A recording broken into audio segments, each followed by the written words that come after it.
It's chaos season in the MMA world, and the latest headlines are pure madness. In a wild sequence of events that have the community buzzing, UFC light heavyweight champion Madomed Ankalaev has reportedly been dropped in sparring by none other than Strickland. Yes, that's Strickland, the outspoken middleweight contender known for turning light sparring into full-blown street fights. The story broke after a Russian outlet RB Sports cornered Ankalaev in an interview and asked point-blank about rumors of him getting floored during a training session. Ankalaev didn't deny it. Instead, he offered a cryptic but revealing response. "When we spar, we don't take it easy on each other. He's a weird guy to spar. Very unorthodox." That's not a denial, champ. That's a confirmation with extra spice. What makes this story even juicier is the timing. Ankalaev is fresh off dethroning Pereira at UFC 313, and their rematch is already set for August. He's on a 14-fight unbeaten streak and looked like a machine in the octagon. But now, the narrative has flipped, at least temporarily. A middleweight just became the gym legend who dropped the 205-pound king. Strickland, for his part, is no stranger to chaos. His sparring sessions are infamous in MMA circles. He once got rocked by Francis Ngannou in the gym, scrapped with teammates mid-round, and beat up a YouTube troll who dared to challenge him. So while it might seem wild that he dropped Ankalaev, it's not that far-fetched for anyone who's followed his gym wars. Meanwhile, Pereira has addressed his own loss to Ankalaev for the first time publicly. Speaking on a Brazilian talk show, he admitted the fight was frustrating, not because of any damage, but because of how it unfolded. Ankalaev used pressure, control, and a conservative approach to grind out a win. Pereira spent much of the fight with his back to the cage, defending and waiting, but unable to create moments.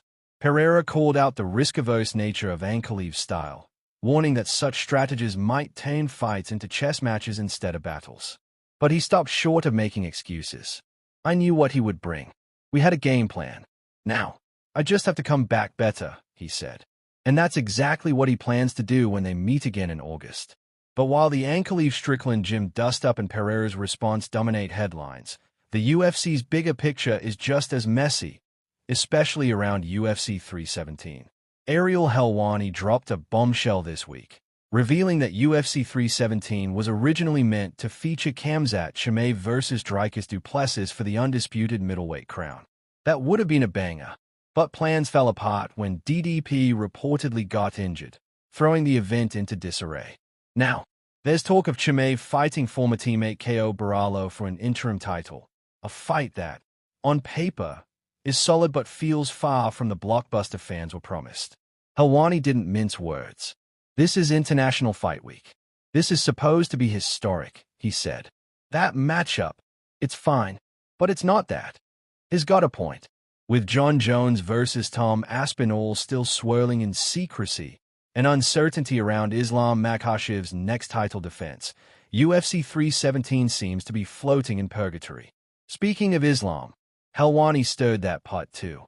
He questioned what would happen if Islam doesn't fight Ilia Topuria, who's now red-hot after moving up from featherweight with an undefeated record and a fan base that stretches across Spanish-speaking nations. According to Helwani, skipping Ilia could put an asterisk on Islam's legacy. It might look like ducking. Topuria has the momentum. He's a fresh name. He's marketable. And a win over him would solidify Islam's reign at lightweight. Ariel's challenge? Beat Ilia, and you can say you cleaned out the division. If you don't, there'll always be a what-if dot. Meanwhile, Chimaev's situation isn't getting easier. After a long layoff due to visa issues and health concerns, his name has been out of the cage more than in it. Fans are hungry for a real test. And while Baralo is dangerous, the matchup just doesn't scream super fight. For someone like Khamzat, who built his rep off dominance and unpredictability, that's a problem. And then there's Tom Aspinall. Chael Sonnen stirred the pot by hinting that Tom knows something big is in the works. In a private chat with Sonnen, Aspinall reportedly confirmed he's in the know about the Jon Jones fight, but was sworn to secrecy by UFC brass.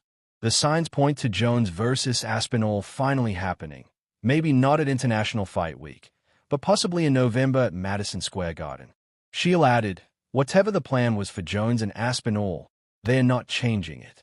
Even with DDP's injury and UFC 317 struggles, that fight's staying where it is. And that leaves a gaping hole in July's big event. The UFC is juggling a lot of puzzle pieces right now. And while the matchups they are building could be exciting, they are also a gamble. Will Strickland's gym legend grow into another title shot? Can Chimaev stay relevant with an interim belt? Will Alex Pereira bounce back against Ankalaev 2.0? And will Islam Makhachev answer the Pereira question before moving up?